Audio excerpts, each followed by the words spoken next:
കൂട്ടുകാർക്കെല്ലാവർക്കും ഞങ്ങളുടെ സ്നേഹാശംസകൾ. ഈ നല്ല വീട് എന്ന പരിപാടിയിലൂടെ നിങ്ങളെ കാണുന്നതിൽ ഞങ്ങൾക്ക് വളരെ സന്തോഷമുണ്ട്. ഇന്നേ ദിവസം ബ്രേക്കപ്പ് എന്ന തലക്കെട്ടിലുള്ള പരിപാടിയാണ് നമ്മൾ കാണാൻ പോകുന്നത്. കർത്താവിന് ഇഷ്ടമല്ലാത്ത ഒരാണുമായിട്ടോ ഒരു പെണ്ണുമായിട്ടോ നമുക്ക് ഫ്രണ്ട്ഷിപ്പ് ഉണ്ടെങ്കിൽ കർത്താവ് ആ ബന്ധം ഉപേക്ഷിക്കണം എന്ന് പറഞ്ഞാൽ ബ്രേക്കപ്പ് ചെയ്യാൻ നമ്മൾ തയ്യാറായിരിക്കണം. അതുപോലെയാണ് പ്രണയവും. വേർപിരിയാൻ പറ്റില്ല, വേർപിരിഞ്ഞൊരു ജീവിതമില്ല എന്ന് പറയാൻ മാത്രം പ്രണയം ദൈവമൊന്നുമല്ല. ഇതൊക്കെ ഹോർമോണിന്റെ പ്രവൃത്തികളാണ് എന്നുള്ളത് നമ്മൾ മനസ്സിലാക്കണം. അബ്രഹാമിനോട് ലോത്തിനെ വേർപിരിഞ്ഞു പോവുക എന്ന് കർത്താവ് പറഞ്ഞപ്പോൾ അബ്രഹാം മറ്റൊന്നും നോക്കാതെ അതനുസരിച്ചു. അപ്പോഴാണ് ഭൂമിക്ക് താങ്ങാൻ കഴിയാത്തത്രയും അനുഗ്രഹം കർത്താവിൽ നിന്നും കിട്ടിയത്. ഇന്ന് ഏതെങ്കിലും ഒരു ബന്ധം വേണ്ട എന്ന് നിങ്ങളോട് കർത്താവ് പറയുകയാണെങ്കിൽ അതെന്തുകൊണ്ട് എന്ന് അവനോട് ചോദിക്കാതെ, കർത്താവിനോട് തർക്കിക്കാതെ അത് ഉപേക്ഷിക്കുക. അപ്പോഴേ കർത്താവിന്റെ അനുഗ്രഹം നിങ്ങൾക്ക് നിലനിൽക്കുകയുള്ളൂ. ഇപ്പോൾ ജ്യോതി ചേച്ചി നാടകം നമുക്ക് കാണാം.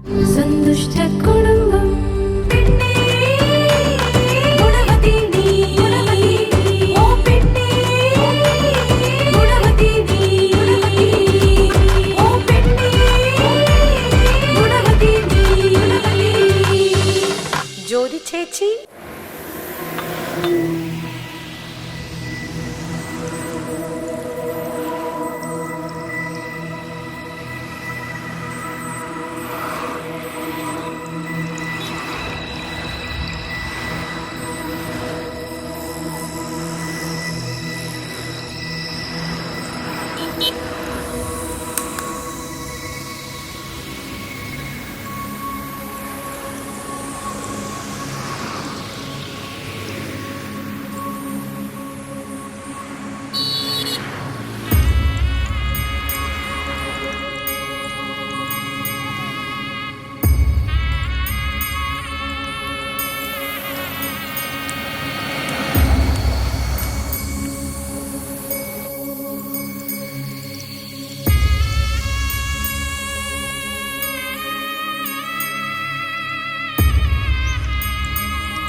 നിനക്കെന്നോട് വല്ല ദേഷ്യമുണ്ടോ?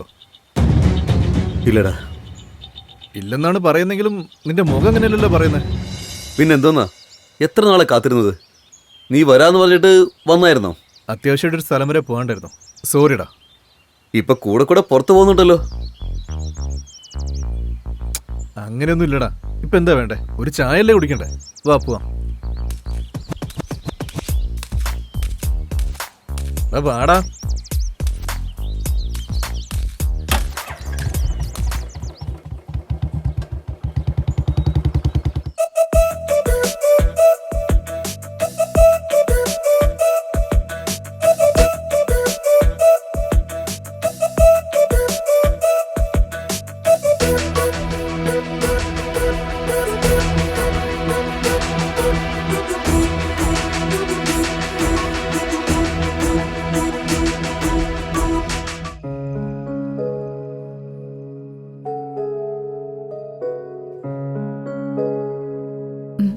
മേഴ്സി, ഇവിടെ വാ, ഇരിക്കെ. എന്താമ്മേ, എന്താ കാര്യം? ഒന്നുമില്ല മോളെ. പഠിത്തമൊക്കെ എങ്ങനെ പോകുന്നു? കുഴപ്പമില്ലമ്മേ. ശരി, പഠിത്തമൊക്കെ കഴിഞ്ഞിട്ട് എന്ത് ചെയ്യാനാ നീ ഉദ്ദേശിക്കുന്നത്? ഒരു പ്ലാനും ഇല്ല. അത് തെറ്റാ മേഴ്സി. നിന്റെ ഭാവിയെക്കുറിച്ച് നിനക്കൊരു പ്ലാൻ ഉണ്ടാവണം. ആ പ്ലാൻ ദൈവത്തിന്റെ ഹിതവുമായിരിക്കണം. മനസ്സിലായില്ലമ്മേ. മേഴ്സി, മനസ്സിലാകുന്ന പോലെ പറയണമെങ്കിൽ നീ നിന്റെ ഭാവി ജീവിതത്തിനായി ഇപ്പോൾ തന്നെ പ്രാർത്ഥിക്കാൻ തുടങ്ങണം. ഇപ്പൊ തൊട്ടോ? അതെ മേഴ്സി, ഇപ്പൊ നീ പഠിക്കുകയാണ്. ഈ പഠിത്തം കഴിഞ്ഞ ശേഷം നീ എന്ത് ചെയ്യണം, എന്ത് ചെയ്യരുത് എന്നുള്ളതിനായിട്ട് ഇപ്പോൾ തന്നെ പ്രാർത്ഥിക്കാൻ തുടങ്ങണം. കാരണം നിന്റെ ജീവിതത്തിൽ നിനക്ക് എപ്പോ എന്ത് ചെയ്യണമെന്നുള്ളത് യേശുവിന് മാത്രമേ അറിയുമോളെ. ഒന്നുകൂടി വിശദമായിട്ട് പറഞ്ഞ, നിന്റെ ജീവിത പങ്കാളിക്ക് വേണ്ടിയും നീ പ്രാർത്ഥിക്കണം. അമ്മേ, ഞാനിപ്പൊ പഠിച്ചോളാം. കല്യാണത്തിന് വേണ്ടിട്ട് ഇപ്പോഴേ ജപിക്കണമെന്നാണ് പറയുന്നേ. തീർച്ചയായും മേഴ്സി. അപ്പോഴേ കർത്താവ് കരുതി വെച്ചിരിക്കുന്ന പങ്കാളിയെ കിട്ടൂ. ഇല്ലെങ്കിൽ നമ്മുടെ മനസ്സ് ആഗ്രഹിക്കുന്ന ആളുമായിട്ട് ജീവിക്കേണ്ടി വരും. അത് ദൈവത്തിന്റെ അനുഗ്രഹത്തിന് തടസ്സമായിരിക്കും. ഇത് സംസാരിക്കാനാണ് അമ്മ ഇരിക്കാൻ പറഞ്ഞേ? ഇത് പറയാൻ വേണ്ടിയല്ല, പക്ഷേ ഇതും കൂടി പറയണല്ലോ. ശരി അമ്മേ, ഞാൻ ജപിച്ചോളാം.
നീ എന്തിനെന്നെ അവോയ്ഡ് ചെയ്യുന്നത് എനിക്ക് മനസ്സിലാവുന്നുണ്ട്.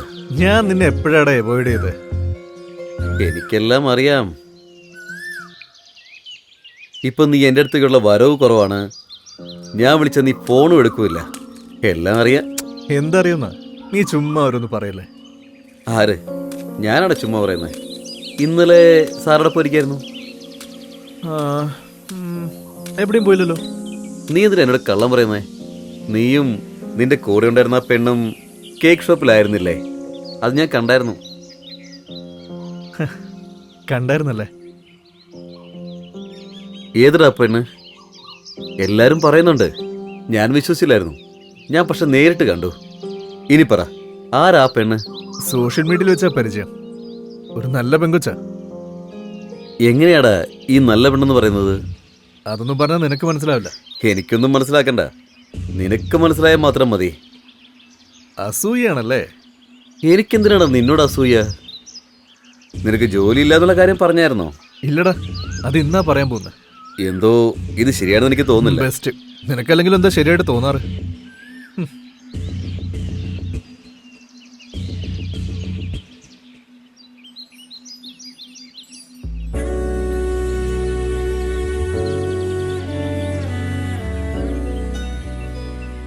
എടാ, നിനക്ക് എന്ത് പറ്റി? 2 ദിവസമാണ് നീ മൊബൈൽ സ്വിച്ച് ഓഫ് ചെയ്ത് വെച്ചിരിക്കുകയാണല്ലോ.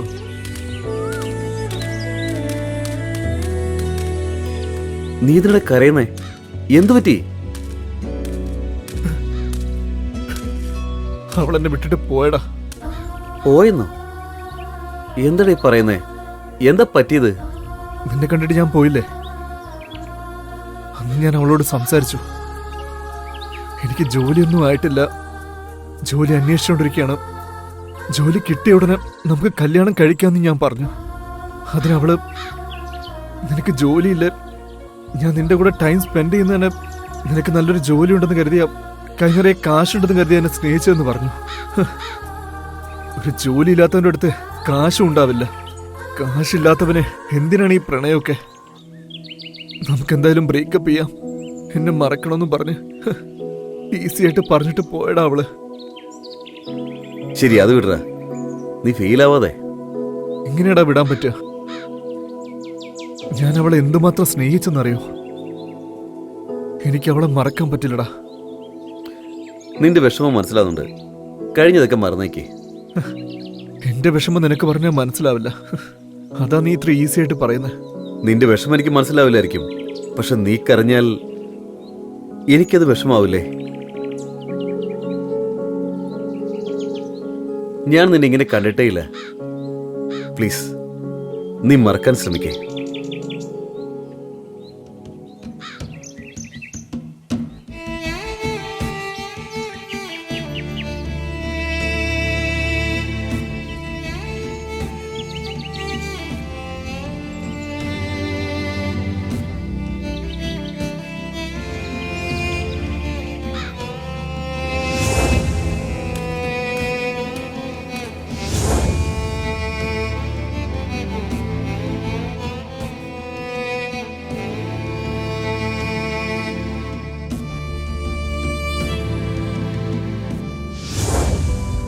നടന്ന കാര്യങ്ങളൊക്കെ രമേശ് എന്നോട് പറഞ്ഞു. ഞാൻ മുൻപേ നിന്നോട് പറഞ്ഞതല്ലേ, എന്തെങ്കിലും പ്രശ്നം ഉണ്ടായാൽ നിനക്കത് സഹിക്കാൻ പറ്റാതെ പോകുമെന്ന്. അങ്ങനെയൊന്നും സംഭവിക്കില്ലെന്ന് നീ പറഞ്ഞു. ഞാൻ പറഞ്ഞതുപോലെ ആയിന്ന് പറയല്ല, എന്താണോ നടക്കരുതെന്ന് ആഗ്രഹിച്ചത് അത് നടന്നു. സുരേഷ്, വിവാഹത്തിന് മുൻപുള്ള സ്നേഹത്തെക്കാളും വിവാഹത്തിന് ശേഷമുള്ള സ്നേഹത്തെയാണ് ബൈബിൾ അംഗീകരിക്കുന്നത്. എന്തോ ഇക്കാലത്ത് പലരും വിവാഹത്തിന് മുൻപുള്ള സ്നേഹമാണ് ആഗ്രഹിക്കുന്നത്. അതിപ്പോ ബൈബിളിനെ കുറിച്ച് അറിയുന്നവരാണെങ്കിലും അറിയാത്തവരാണെങ്കിലും അതുതന്നെയാണ് ആഗ്രഹിക്കുന്നത്. ഞാൻ നിന്നോട് ബൈബിളിലുള്ള ഒരു കാര്യം പറയാം. യഹോവ ആദാമിനെ സൃഷ്ടിച്ചു കഴിഞ്ഞ് അവന്റെ വാരിയേലിനെ സ്ത്രീയാക്കി അവളെ ഹവ്വയാക്കി മനുഷ്യന്റെ അടുക്കൽ കൊണ്ടുവന്നു. അതായത് അവളെ അവന്റെ ഭാര്യയാക്കി.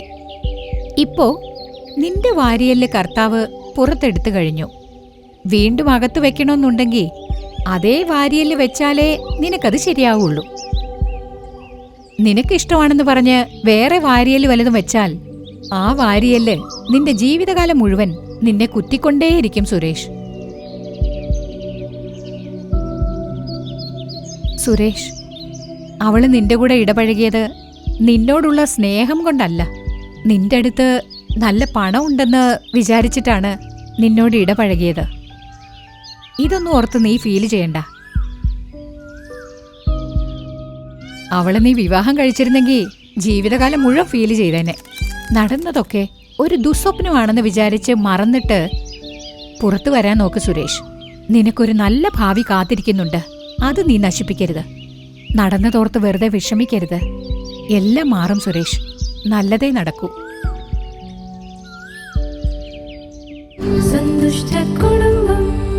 എന്താ, നിങ്ങൾ ജ്യോതിചേച്ചി നാടകം കണ്ടില്ലേ?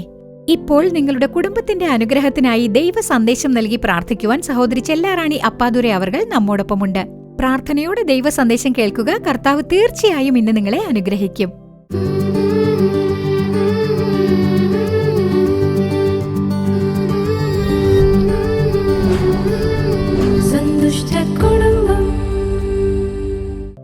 കർത്താവിന്റെ നാമം മഹത്വപ്പെടട്ടെ. പ്രിയപ്പെട്ടവരെ, ശുശ്രൂഷയുടെ പാതയിൽ കണ്ടുമുട്ടിയ ഒരു യുവതിയുടെ ജീവിതത്തിൽ നടന്ന കാര്യത്തെക്കുറിച്ച് നിങ്ങളോട് പറയാൻ ഞാൻ ആഗ്രഹിക്കുകയാണ്. ഒരു പ്രിയപ്പെട്ട സഹോദരി തന്റെ മാതാപിതാക്കളുമായി പ്രാർത്ഥിക്കാനായി വന്നു. അവരുടെ അപ്പനാണ് സംസാരിച്ചത്. അമ്മ കരഞ്ഞുകൊണ്ട് അടുത്ത് തന്നെ ഇരിക്കുകയാണ്. ആ യുവതിയാണെങ്കിൽ ഒന്നും മിണ്ടിയില്ല. അപ്പൻ എന്താണ് പറഞ്ഞതെന്ന് വെച്ചാൽ, ഞങ്ങളുടേത് ഒരു മിഡിൽ ക്ലാസ് ഫാമിലിയാണ്. എനിക്ക് 3 പെൺമക്കളാണുള്ളത്. ഞാനൊരു ചെറിയ സ്വകാര്യ സ്ഥാപനത്തിൽ ജോലി ചെയ്യുകയാണ്. ഞാൻ ഒരാൾ മാത്രമേ സമ്പാദിക്കുന്നുള്ളൂ. എന്റെ ഒരാളുടെ സമ്പാദ്യം കൊണ്ടാണ് ഞങ്ങളുടെ കുടുംബം പുലർത്തേണ്ടത്. അതേപോലെ തന്നെ എന്റെ 3 പെൺമക്കളുടെ പഠിത്തത്തിന്റെ കാര്യവും നോക്കണം. അതുപോലെ തന്നെ അവരുടെ ഭാവിക്ക് വേണ്ടിയുള്ള എല്ലാ കാര്യങ്ങളും ചെയ്ത് അതിനായി സ്വരുക്കൂട്ടി വെക്കുകയും വേണം. ഇങ്ങനെയൊക്കെ ആ പ്രിയപ്പെട്ട സഹോദരൻ എന്നോട് പറഞ്ഞു. ഈ മക്കളെ ബുദ്ധിമുട്ടിയാണ് ഞാൻ പഠിപ്പിക്കുന്നത്. മക്കളോട് ഞാൻ ദിവസവും പറയാറുണ്ട്, ഞാൻ ബുദ്ധിമുട്ടിയാണ് ഒരാളുടെ സമ്പാദ്യം കൊണ്ട് എല്ലാ കാര്യങ്ങളും നോക്കി നടത്തുന്നത്. അതുകൊണ്ട് നിങ്ങൾ വളരെ ശ്രദ്ധിക്കണം. നിങ്ങളുടെ ജീവിതത്തിൽ കർത്താവിനോട് നീതി പുലർത്തണം. പഠിത്തത്തിന്റെ കാര്യത്തിൽ ശ്രദ്ധിക്കണം എന്ന് പറയാറുണ്ട്. പക്ഷേ എന്റെ മൂത്ത മകൾ ഇത്രത്തോളം മാറിപ്പോകുമെന്ന് ഞാൻ സ്വപ്നത്തിൽ പോലും വിചാരിച്ചില്ല എന്ന് പറഞ്ഞു. കോളേജിൽ പഠിക്കുന്ന മറ്റൊരു സഹോദരനെ ഇവൾ അന്ധമായി വിശ്വസിച്ചു. എന്നിട്ട് എന്താണ് ഉണ്ടായത്? ആ സഹോദരന്റെ കൂടെ വളരെ അടുത്തിടപഴകിയത് കൊണ്ട് പല സ്ഥലങ്ങളിലും വെച്ച് അവർ കണ്ടുമുട്ടി. ഇങ്ങനെ ഇവരുടെ ഈ ബന്ധം മാസങ്ങളായി തുടർന്നുകൊണ്ടേയിരിക്കുകയാണ്. ഇതൊന്നും പേരൻസിന് അറിയില്ല. ആ അപ്പൻ എന്നോട് പറഞ്ഞ ഒരു കാര്യം, ഈ ബന്ധം കുറേ നാളുകളായി തുടർന്നു, പരസ്പരം കാണാതിരിക്കാൻ പറ്റില്ലെന്നായി. അങ്ങനെ ഒരു ദിവസം എന്തായെന്നോ തെറ്റായ ഒരു കാര്യം സംഭവിച്ചു. ഈ സാഹചര്യത്തിൽ ആ പയ്യൻ ഇവളെ വളരെയധികം സ്നേഹിക്കുന്നുണ്ടല്ലോ എന്ന് വിചാരിച്ച് എന്റെ കുടുംബകാര്യങ്ങളെല്ലാം അവനോട് ഇവള് പറഞ്ഞു. വീട്ടിലെ അവസ്ഥ, എന്റെ അപ്പൻ എന്നെ ഒരുപാട് ബുദ്ധിമുട്ടിയാണ് പഠിപ്പിക്കുന്നത് എന്നൊക്കെ ഇവള് പറഞ്ഞിരിക്കുന്നു. ഇതൊക്കെ കേട്ട ഉടനെ അന്ന് വരെ സ്നേഹിച്ചിരുന്ന ആ സഹോദരൻ പതുക്കെ ഈ സഹോദരിയെ വിട്ട് മാറാൻ തുടങ്ങി. അവന്റെ സ്നേഹം കുറഞ്ഞുപോയി. ഈ സഹോദരിക്ക് അവന്റെ സ്നേഹം കുറയുന്നു എന്ന് മനസ്സിലായപ്പോൾ ഭയങ്കര ദുഃഖവും സങ്കടവുമായി വീണ്ടും ആ സഹോദരനെ കാണാനായി പോയപ്പോൾ ആ സഹോദരൻ പറയുകയാണെന്ന്, നീ വീണ്ടും വീണ്ടും വന്നെന്നെ ശല്യം ചെയ്യുകയാണെങ്കിൽ നിന്നെക്കുറിച്ച് ഞാൻ എല്ലാവരോടും തെറ്റായ രീതിയിൽ പറഞ്ഞു പരത്തുമെന്ന്. ഇങ്ങനെയൊക്കെ പറഞ്ഞതുകൊണ്ട് ഇപ്പോ ആ സഹോദരനെ പോയി കാണാനും പറ്റുന്നില്ല. അയാള് കാരണം ഇവൾ മാനസികമായി തകർന്നു. ഇവൾ പ്രതീക്ഷിച്ച സ്നേഹം ആ സഹോദരനിൽ നിന്നും ഇവൾക്ക് കിട്ടില്ല എന്ന് മനസ്സിലായപ്പോൾ ഇവള് മാനസികമായി തകർന്നുപോയി. ഇവള് കോളേജിലേക്ക് പോകുന്നില്ല, ഒന്നും കഴിക്കില്ല, ശരിക്കും ഉറങ്ങുകയില്ല. അങ്ങനെ മാനസികമായി തകർന്നുപോയി. ഇന്ന് ഇവൾക്ക് ഇതിനുവേണ്ടി ചികിത്സിക്കേണ്ടി വരുന്നതിനാൽ ആ മരുന്ന് ചെലവും കൂടി വഹിക്കേണ്ടി വരുന്നു. ഇന്ന് ഇവൾക്ക് വേണ്ടി സഹോദരി പ്രാർത്ഥിച്ച് ഉപദേശിക്കണമെന്ന് അദ്ദേഹം പറഞ്ഞു. എന്റെ പ്രിയപ്പെട്ടവരെ, ഈ ഒരു സഹോദരി മാത്രമല്ല, ശുശ്രൂഷാ പാതയിൽ ഇങ്ങനെ മനുഷ്യരുടെ സ്നേഹത്തെ വിശ്വസിച്ച് മനുഷ്യരുടെ സ്നേഹത്തെ മാത്രം ആശ്രയിച്ച് വഞ്ചിതരായിരിക്കുന്ന സഹോദരീ സഹോദരന്മാർ പ്രാർത്ഥനയ്ക്കായി വരാറുണ്ട്. എത്രയോ ഉദാഹരണങ്ങൾ എനിക്ക് പറയാൻ കഴിയും. ഇന്നൊരു പക്ഷേ ഈ പരിപാടി കണ്ടുകൊണ്ടിരിക്കുന്ന പ്രിയപ്പെട്ട സഹോദര സഹോദരി ഒരു മനുഷ്യന്റെ സ്നേഹത്തെ മാത്രം വിശ്വസിച്ച് ആ മനുഷ്യന്റെ സ്നേഹത്തിന് അടിമയായ ഒരു സ്ഥിതിയിൽ ഇന്ന് ആ സ്നേഹം നിങ്ങളിൽ നിന്ന് അകന്നുപോയതിനാൽ ബാധിക്കപ്പെട്ട ഒരവസ്ഥയിൽ ഇന്ന് നിങ്ങൾ ദുഃഖിച്ചിരിക്കുകയായിരിക്കാം. എന്തിനിനി ജീവിക്കണം? ഇനി മരിക്കുന്നതാണ് നല്ലത്. ഒരുപക്ഷെ നിങ്ങൾക്ക് ആത്മഹത്യ ചെയ്തേക്കാം എന്നുപോലും തോന്നിയേക്കാം. നിങ്ങൾ ഈ പരിപാടി കാണുകയായിരിക്കാം. ഒരുപക്ഷെ ഇങ്ങനത്തെ ഒരവസ്ഥയിലുള്ള മക്കളെക്കുറിച്ച് വളരെ ദുഃഖത്തോടുകൂടി ഇന്ന് പ്രിയപ്പെട്ട പേരൻസ് ഈ പരിപാടി കാണുകയായിരിക്കാം. ഒരു കാര്യം പ്രിയപ്പെട്ട സഹോദരീ സഹോദരന്മാർ അറിഞ്ഞിരിക്കണം, മനുഷ്യരുടെ സ്നേഹത്തിന് മാറ്റമുണ്ടാകും. കർത്താവിന്റെ സ്നേഹമാണ് യഥാർത്ഥ സ്നേഹം. കർത്താവിന്റെ സ്നേഹമാണ് ശാശ്വതമായ സ്നേഹം. അതുകൊണ്ട് ദൈവസ്നേഹത്തെ നിങ്ങൾ ആശ്രയിക്കേണ്ടതാണ്. കർത്താവിന്റെ സ്നേഹത്തെ മാത്രം ആശ്രയിക്കുക. ചിലർ പറയാറുണ്ട്, ഇന്നത്തെ എന്റെ കുടുംബത്തിന്റെ അവസ്ഥ എന്താണെന്നോ, എനിക്ക് ഒരു നല്ല ജോലി വാങ്ങിച്ചു തരാമെന്ന് പറഞ്ഞു, എന്നെ ഇന്ന കാര്യത്തിൽ ഒരാൾ സഹായിക്കാമെന്ന് പറഞ്ഞ് എനിക്ക് വാക്ക് തന്നിരുന്നതാണ്, അവര് പറഞ്ഞത് ഞാൻ വിശ്വസിച്ചു, അവരെനിക്കൊരു സപ്പോർട്ടായിരിക്കുമെന്ന് കരുതി. കാരണം എന്റെ അവസ്ഥ അതായിരുന്നു. എന്നെ സഹായിക്കാൻ മറ്റാരുമില്ല, എന്നെ സപ്പോർട്ട് ചെയ്യാൻ ആളില്ല. ഉയർന്ന പദവിയിലുള്ള നല്ല പിടിപാടുള്ള ഇവരുടെ സഹായം കിട്ടുമെന്ന് വിചാരിച്ചാണ് ഇവരുമായിട്ട് ഇടപഴകിയത്. ശരിക്കും പറഞ്ഞാൽ അവരെന്നെ ചതിക്കുകയായിരുന്നു. ഞാൻ ആകെ പ്രശ്നത്തിലാണെന്ന് പറഞ്ഞേക്കാം. അതുപോലെ തന്നെ ഞാൻ ആകെ ബുദ്ധിമുട്ടുകയായിരുന്നു. എനിക്ക് എന്ത് ചെയ്യണമെന്നറിയില്ലായിരുന്നു. ഒരു പ്രശ്നത്തിൽ അകപ്പെട്ടു പോയി. ഒരു സഹോദരി സഹായിക്കാമെന്ന് പറഞ്ഞു, സപ്പോർട്ട് ചെയ്യാമെന്ന് പറഞ്ഞു, അല്ലെങ്കിൽ ഒരു സഹോദരൻ എന്നെ സഹായിക്കാമെന്ന് പറഞ്ഞു, ഞാൻ എപ്പോഴും കൂടെ ഉണ്ടാവുമെന്ന് പറഞ്ഞു. അതുകൊണ്ടാണ് ഞാൻ അടുത്തത്, അതുകൊണ്ടാണ് ഞാൻ സ്നേഹിച്ചത്. പക്ഷെ അയാൾ എന്നെ ചതിക്കുകയായിരുന്നു എന്ന് പറയുന്നവരുമുണ്ട്. സത്യമാണ്, മനുഷ്യരുടെ സ്നേഹം മാറുന്നതാണ്. ഇന്ന് കഷ്ടപ്പാടുകൾക്കും പ്രശ്നങ്ങൾക്കും ഇടയിൽ ഇതിൽ നിന്നൊരു സ്വാതന്ത്ര്യം വേണം, അനുഗ്രഹം വേണം, ഒരു ഉയർച്ച വേണം. അതിന് മനുഷ്യന്റെ സ്നേഹം വേണം. ഈ ഒരു സഹോദരിക്കേ അത് ചെയ്യാൻ സാധിക്കൂ, ഈ ഒരു സഹോദരനെ അത് ചെയ്യാൻ കഴിയൂ എന്നുള്ള ഒരു ചിന്തയോടെ ഈ പരിപാടി നിങ്ങൾ കാണുകയായിരിക്കാം. കർത്താവിന്റെ വചനം പറയുന്നു, ദൈവത്തെ സ്നേഹിക്കുന്നവർക്ക് സകലവും നന്മയ്ക്കായി കൂടി വ്യാപരിക്കുന്നു.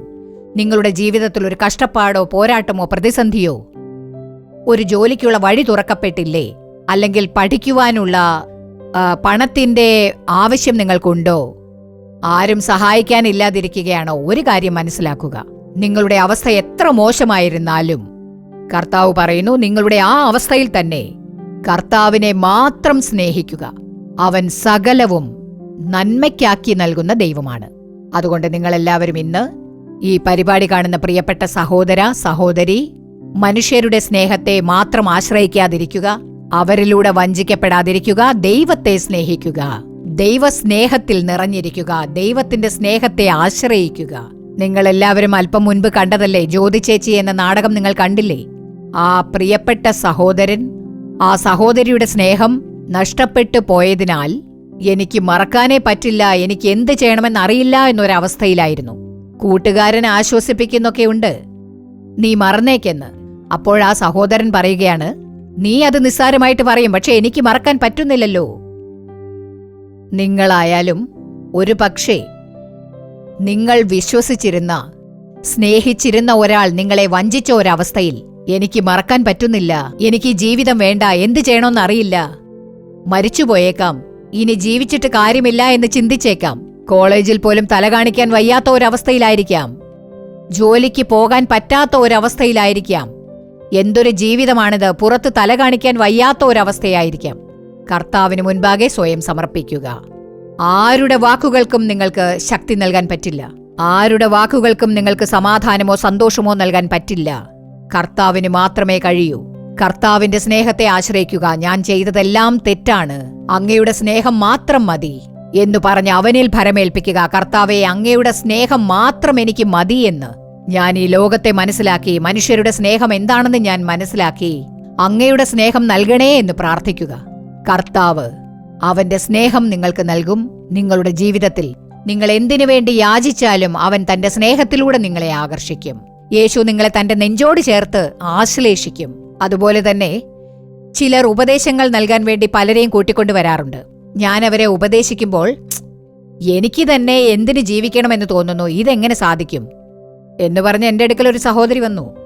നടന്നത് എന്താണെന്ന് ഞാൻ പറയാം. എങ്ങനെയാണ് ആന്റി, എന്തിന് ജീവിക്കണമെന്ന് തോന്നുമ്പോ കർത്താവിങ്കൽ ചെന്ന് പ്രാർത്ഥിക്കാൻ പറ്റുന്നില്ലല്ലോ. ആന്റി പ്രാർത്ഥിക്കാൻ പറയുന്നു, പ്രാർത്ഥിച്ചാലും ആ ഒരു ചിന്ത എന്നെ വിട്ടു പോകുന്നില്ലല്ലോ. പഴയ ചിന്തകളും കാര്യങ്ങളും ഒക്കെയാണ് എന്റെ ഉള്ളിൽ വന്നുകൊണ്ടിരിക്കുന്നത് എന്ന് പറഞ്ഞ ഒരു സഹോദരി നടന്ന കാര്യമാണ് പറയുന്നത്.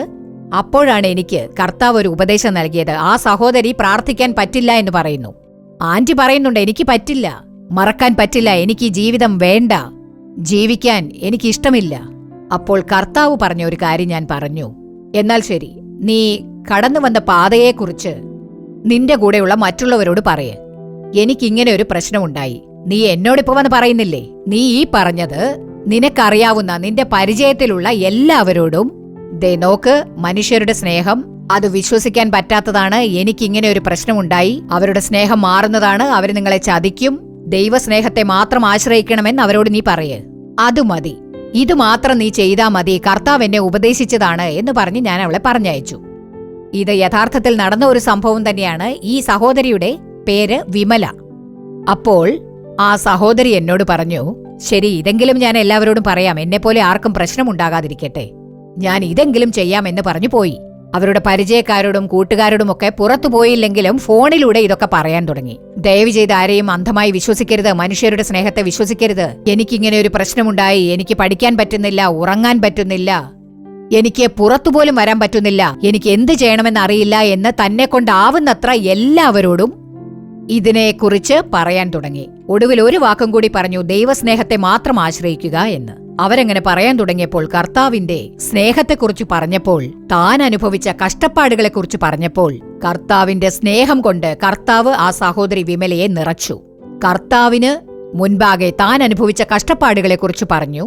ഒരു വാക്കേ പറഞ്ഞുള്ളൂ, മനുഷ്യരുടെ സ്നേഹത്തിന് മാറ്റമുണ്ടാകും, കർത്താവിന്റെ സ്നേഹം മാത്രം മാറാത്തതാണ്, അതുമാത്രം വിശ്വസിക്കുക എന്ന് പറഞ്ഞ ആ വാക്കിനെ കർത്താവ് മഹത്വപ്പെടുത്തി. കുറച്ചു മാസങ്ങളെ ആയുള്ളൂ. കുറച്ചു മാസങ്ങൾക്കകം അവൾ വീണ്ടും വന്നു. സന്തോഷത്തോടെയാണ് വന്നത്. ആന്റി, എന്റെ ഉള്ളിൽ ഒരു സ്വാതന്ത്ര്യം കിട്ടി. ഞാൻ അവരോട് എന്റെ കഷ്ടപ്പാടുകളെക്കുറിച്ചും കർത്താവിന്റെ സ്നേഹത്തെക്കുറിച്ചും എല്ലാവരോടും വ്യക്തമായിട്ട് പറയാൻ തുടങ്ങി. ഞാനത് പറയുന്തോറും കർത്താവ് എനിക്ക് ശക്തി തന്നു. ദൈവസ്നേഹം കൊണ്ട് കർത്താവ് എന്നെ നിറച്ചു. ഇപ്പോൾ എനിക്കൊരു വ്യക്തതയുണ്ട്, സ്വാതന്ത്ര്യം കിട്ടി. ഇപ്പോൾ ഞാൻ മനസ്സിലാക്കി, കർത്താവിന്റെ സ്നേഹത്തിൽ ജീവിക്കും, കർത്താവിനായി ജീവിക്കും, കർത്താവിന്റെ നാമത്തെ മഹത്വപ്പെടുത്തുമെന്ന് പറഞ്ഞു. കർത്താവ് അവരെ സാക്ഷിയായി നിർത്തിയിരിക്കുകയാണ്. തുടർന്നും പഠിക്കാനുള്ള കൃപ നൽകി കർത്താവ് അവരെ അനുഗ്രഹിച്ചിരിക്കുകയാണ്. അതുകൊണ്ട് ഇന്ന് നിങ്ങളായാലും കർത്താവിനോട് ഏറ്റുപറയുക, കർത്താവിന്റെ സ്നേഹത്തെ മാത്രം ആശ്രയിക്കുക. കർത്താവ് തന്റെ സ്നേഹം കൊണ്ട് നിങ്ങളെ എപ്പോഴും നിറയ്ക്കുന്നതാണ്. നിങ്ങളുടെ സകല കാര്യങ്ങളെയും കർത്താവ് നന്മയാക്കി തീർക്കും. നിങ്ങളെ അവൻ അനുഗ്രഹിച്ച് സന്തോഷിപ്പിക്കും. ആ അനുഗ്രഹത്തിനായി നമുക്ക് എല്ലാവർക്കും ഇപ്പോൾ പ്രാർത്ഥിക്കാം. സ്തോത്രമർപ്പിക്കുന്നു രാജാവേ, ഞങ്ങൾ അങ്ങയെ നന്ദിയോടുകൂടി സ്തുതിക്കുന്നു, സ്തോത്രമർപ്പിക്കുന്നു. ഇന്നേ ദിവസം ലോകരുടെ സ്നേഹത്താൽ, മനുഷ്യരുടെ സ്നേഹത്താൽ, പിതാവെ, മറ്റുള്ളവരാൽ വഞ്ചിക്കപ്പെട്ട് ഇന്ന് ബുദ്ധിമുട്ടിക്കൊണ്ടിരിക്കുന്ന പ്രിയപ്പെട്ട അങ്ങയുടെ ഈ മക്കൾക്കായി അങ്ങയുടെ മുഖത്തേക്ക് നോക്കി പ്രാർത്ഥിക്കുകയാണ് യേശുവേ. അങ്ങയുടെ സ്നേഹം എന്താണെന്ന് മനസ്സിലാക്കാതെ മനുഷ്യരുടെ സ്നേഹത്തിന് പിന്നാലെ ചെന്ന് ദുഃഖിച്ചുകൊണ്ടിരിക്കുന്ന, ജീവിതം തന്നെ വെറുത്തുപോയിരിക്കുന്ന കർത്താവെ, ആഹാരം കഴിക്കാൻ പറ്റാതെ, ഉറങ്ങാൻ പറ്റാതെ, പഠിക്കാൻ പറ്റാതെ, ജോലിക്ക് പോകാൻ പറ്റാതെ, സമാധാനം നഷ്ടപ്പെട്ട് ബുദ്ധിമുട്ടുന്ന ഓരോരുത്തരെയും അങ്ങയുടെ കരങ്ങളിൽ ഏൽപ്പിച്ച് പ്രാർത്ഥിക്കുന്നു യേശുവേ. അങ്ങയുടെ സ്നേഹം ഇവരുടെ മേൽ ഒഴിക്കണമേ കർത്താവെ. എന്റെ കഴിഞ്ഞ ജീവിതം മറക്കാൻ പറ്റുന്നില്ല, എനിക്ക് ജീവിക്കാൻ പറ്റില്ല എന്ന് വിഷമിച്ചുകൊണ്ടിരിക്കുന്ന ഓരോരുത്തരെയും യേശുവേ അങ്ങയുടെ കരങ്ങളിൽ ഏൽപ്പിച്ച് പ്രാർത്ഥിക്കുന്നു യേശുവേ. അങ്ങയുടെ നിഷ്കളങ്കമായ സ്നേഹം ഇപ്പോൾ തന്നെ കർത്താവേ ഓരോരുത്തരുടെ മേലും ഒഴിക്കണമേ. അങ്ങയുടെ സ്നേഹം കൊണ്ട് ഇവരെ അനുഗ്രഹിക്കണമേ. ഇവരെല്ലാവരും പറയട്ടെ കർത്താവെ, അങ്ങയുടെ സ്നേഹം കൊണ്ട് എനിക്ക് ശക്തി ലഭിച്ചിരിക്കുന്നു എന്ന്. കർത്താവ് എനിക്ക് സ്വാതന്ത്ര്യം തന്നു, കർത്താവ് എനിക്ക് ശക്തി തന്നു എന്ന്. Thank you Lord. അങ്ങേക്ക് ആത്മാർത്ഥമായി നന്ദി പറയുന്നു. ദൈവസ്നേഹം കൊണ്ട് ഇവരെ നിറച്ച് അനുഗ്രഹിക്കുന്നതിനായി നന്ദി കർത്താവേ. ഹല്ലേലൂയ. അങ്ങേക്ക് നന്ദി. പ്രിയപ്പെട്ട സഹോദരനെയും സഹോദരിയെയും അങ്ങയെ ഏൽപ്പിക്കുകയാണ്. ദൈവസ്നേഹമാണ് യഥാർത്ഥ സ്നേഹം എന്ന് പറയുന്ന ഒരു അഭിഷേകം ഇവർക്ക് നൽകണമേ കർത്താവേ. അങ്ങയുടെ സ്നേഹത്തെ ആശ്രയിക്കുവാൻ, അങ്ങയുടെ സ്നേഹത്തിൽ നിൽക്കുന്നതിനായി ഓരോരുത്തരെയും അങ്ങയെ ഏൽപ്പിച്ച് പ്രാർത്ഥിക്കുകയാണ്. അങ്ങയുടെ കൃപ ഇവർക്കുണ്ടാകട്ടെ. അങ്ങയുടെ നാമം മഹത്വപ്പെടട്ടെ. യേശുവിലൂടെ പ്രാർത്ഥന കേൾക്കണമേ നല്ല പിതാവേ. ആമേൻ. പ്രിയമുള്ളവരെ, നിങ്ങളുടെ പ്രാർത്ഥന കർത്താവ് ഇന്ന് കേട്ടിരിക്കുന്നു. ദൈവസ്നേഹം നിങ്ങളിൽ നിറച്ചിരിക്കുകയാണ്. ഒരു വാക്ക് മാത്രം പറയുക, കർത്താവെ, അങ്ങയുടെ സ്നേഹം കൊണ്ട് എന്നെ നിറയ്ക്കണമേ എന്ന്. കർത്താവ് തന്റെ സ്നേഹം കൊണ്ട് നിറച്ച് ദൈവസ്നേഹം നിങ്ങളിൽ നിന്നും മറ്റുള്ളവരിലേക്കും ഒഴുകുന്നതിനായി കർത്താവ് കൃപ നൽകുന്നതാണ്. കർത്താവിന്റെ നാമം മഹത്വപ്പെടട്ടെ. ആമേൻ. പ്രിയമുള്ളവരെ, ഇന്നത്തെ പരിപാടി നിങ്ങൾക്ക് അനുഗ്രഹപ്രദമായിരുന്നിരിക്കും എന്ന് ഞങ്ങൾ വിശ്വസിക്കുന്നു. നിങ്ങൾക്ക് ലഭിച്ച നന്മകളെക്കുറിച്ചും അനുഗ്രഹങ്ങളെക്കുറിച്ചും ഞങ്ങളെ അറിയിക്കാൻ മറക്കരുത്. നിങ്ങളുടെ പ്രാർത്ഥനാക്കുറിപ്പുകൾ എന്തുതന്നെയായാലും അത് കത്തുകളിലൂടെയോ ഇമെയിലിലൂടെയോ ഞങ്ങളെ അറിയിക്കുക. നിങ്ങൾക്കായി പ്രാർത്ഥിക്കാനും ഉപദേശങ്ങൾ നൽകാനും സഹോദരൻ മോഹൻ സി ലാസറസ് അവറുകളും ദൈവ ശുശ്രൂഷകരും ഞങ്ങളോടൊപ്പമുണ്ട്. നാളെയും അതുപോലെ മറ്റന്നാളും വൈകുന്നേരം 7 മണിക്ക് സംപ്രേഷണം ചെയ്യാനിരിക്കുന്ന വരുവിൻ പ്രാർത്ഥിക്കാം എന്ന പരിപാടി കുടുംബത്തോടെ കാണാൻ മറക്കരുത്. വീണ്ടും അടുത്തയാഴ്ച ഇതേ സമയം ഇതേ പരിപാടിയിലൂടെ കാണാം. അതുവരെ ദൈവകൃപ നിങ്ങളോടൊത്തുണ്ടാകുമാറാകട്ടെ. For further details and prayer support, contact Jesus Redeems Ministries, Nalumavudi, Thuthukudi District, 628-211. Our phone number 04639 353535. info@jesusredeems.org. Our website www.jesusredeems.com. God bless you.